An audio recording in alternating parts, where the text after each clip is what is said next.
I'm here on the job and I've got line work for the area that I'm working in, but I don't actually have a design surface, and I want to actually smooth up the slope and I want to be able to leverage the automatics.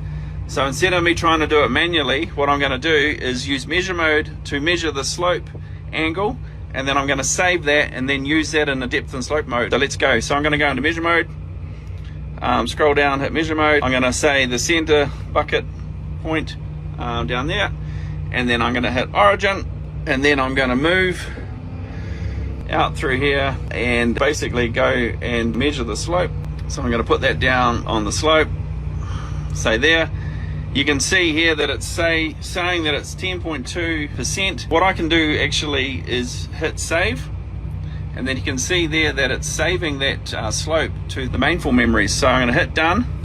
Then I'm going to go up into here and change from design mode to depth and slope mode and hit OK, and then I'm going to need to bench my heading. So this basically sets my rotation to 0, so the way I'm facing, and then I'm going to hit bench.